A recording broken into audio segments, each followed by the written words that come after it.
I'm with Head of Asset Management and Fund Manager James Timpson and Asset Management Director Jake Reynolds to talk about how funds have been performing through 2025 in the second quarter and since January. James, hi, start with you. Give us a summary of the markets and funds.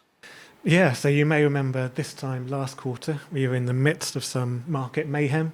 Donald Trump had just unveiled all of his new tariffs worldwide, and it resulted in a big market sell-off. I think in just a week, the S&P 500 index lost nearly 12%. But within a few days of making that announcement, Donald Trump actually said, okay, we're going to hold off on these for at least 90 days. And markets gave a big sigh of relief.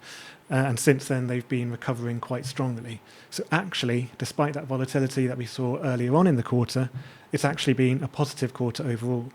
So the growth fund has returned 4.5% during the quarter, the balanced fund 3.6%, and the cautious fund 3%. And this brings the fund's overall returns for the year to date to 5.5% for growth, 4.4% for balanced, and 3.3% for cautious. So it's been a really positive year so far. Big numbers. Jake, are you happy with the returns in 2025?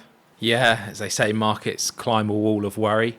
I think we listed all of the stuff going on in markets in Q1. We've now got the Israel-Iran conflict to add to that long list. But no, we're really, really happy. And the reason is that if you look at something like the growth fund, which is 100% equity, and compare that to the go-to benchmark for global equities, the MSCI World. The MSCI World is up 9.75% and the growth fund is up 5.52%. Now that doesn't sound good, but the reason is you have to compare apples with apples.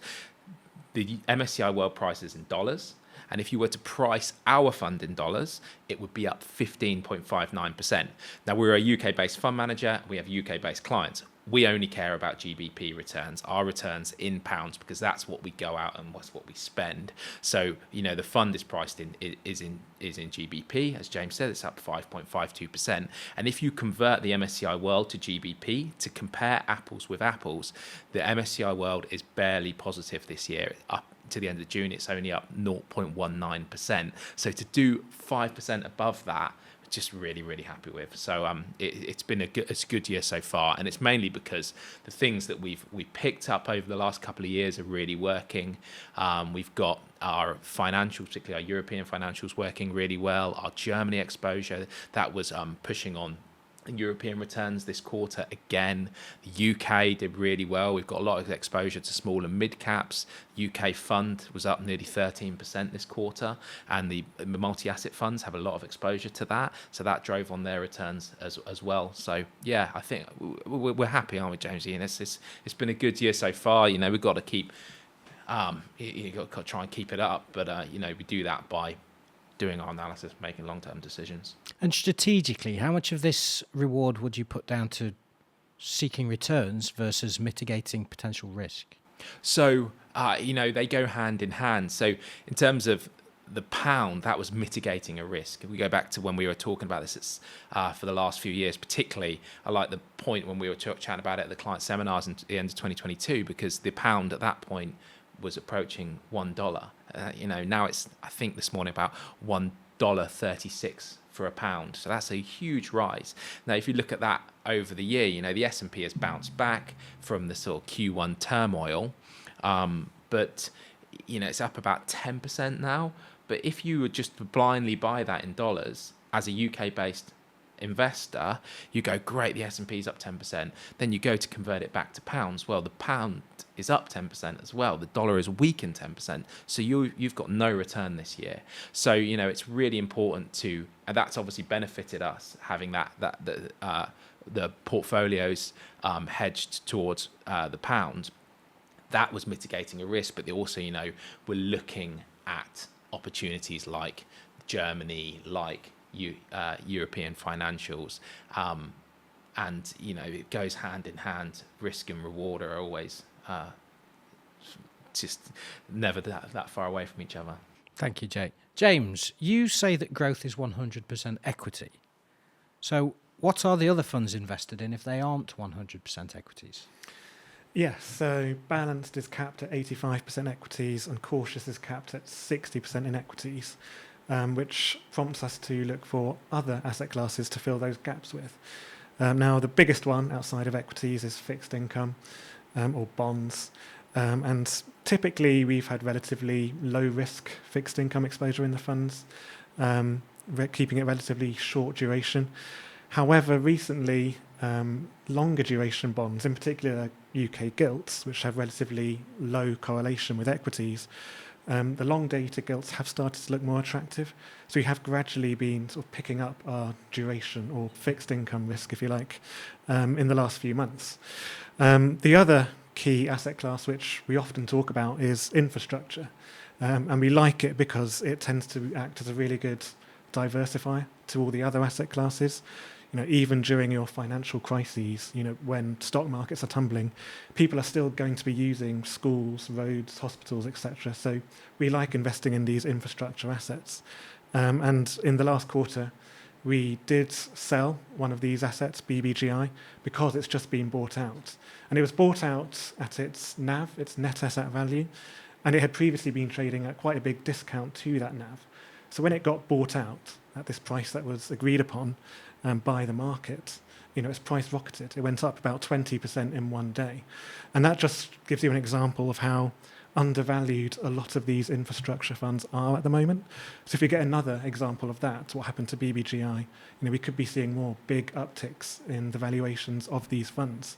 So we've, in place of BBGI, we've bought two other infrastructure funds, which we've held before. So we've done a lot of work into them.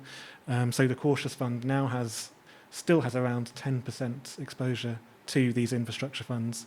Balanced Fund has around 7.5%, and even the Growth Fund can invest in them as well. So all three funds have exposure to them. And are infrastructure assets quite liquid? Yeah, so these infrastructure funds are all traded on the London Stock Exchange, just with any other stock. Most of them are components of the FTSE 250 index, which is an index of mid-cap stocks in the UK, so they all trade very freely. Just for the benefit of the viewers, James, and listeners, please just explain what liquid means. Liquid just means that a stock's shares are traded very openly and in large volumes on the stock exchange. So the more liquid a stock is, the more easy it is to buy a large number of shares. And sell. And sell, yeah. Excellent, thank you. Jake, back to you. We discussed a lot of geopolitical risk in the last quarterly update. Is that risk persisting? Yeah, so the new one, as alluded to, was Iran, Israel conflict. And it was really interesting because oil is one of the big movers downwards this quarter. But in the 70s, the Yom Kippur War, that led to the oil embargo, and then the oil price went through the roof, created all the inflation problems of the 70s that I think Gary's going to release an article on.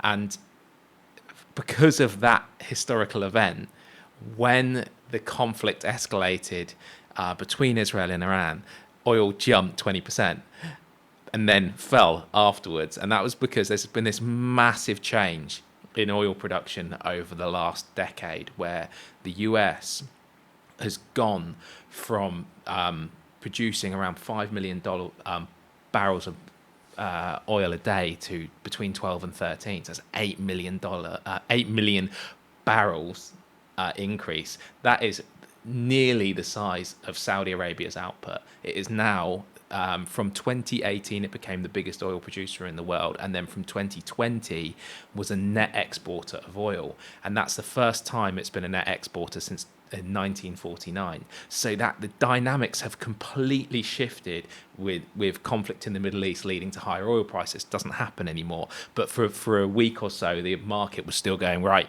yeah, the oil's going to go up.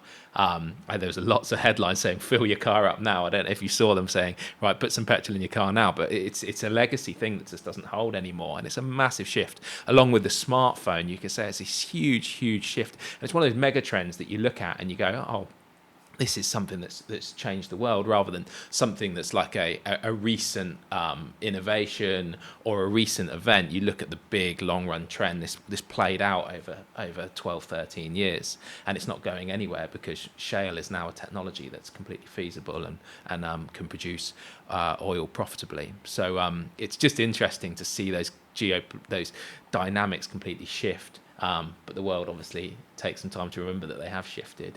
What's the quote? It's in the short run, the market's a voting machine, but in the long run, a weighing machine. And you see how the scales tell you that things have changed. Thank you. Nice to reflect on the year so far. So hopes and predictions for the second half of the year. Brave enough to answer? James, you first. I mean, in theory, next week, Trump's 90-day delays to those tariffs will expire. So I guess we'll have to see what happens next week. Otherwise, who knows? He's announced some trade deals, but not all. EU, I don't think, has one yet. UK does. Vietnam, I think, was announced yesterday. So we've got to keep an eye on that. See, I'm sure stay volatile. But, you know, it's like I say, it's climbing a wall of worry at the moment. And if it keeps doing it, bring on more worries. But yeah, we'll see. And we'll keep reporting on them. We'll stay in touch with the portfolio and hopefully give you some good insights next quarter. Thanks both. Thank you very much. Look forward to the next one. All the best now. Thanks, Leo. Thanks, Leo. To you, if you have any questions or queries, please let us know either through the website or speak to your advisor, and we'll get the answers to those. Thank you.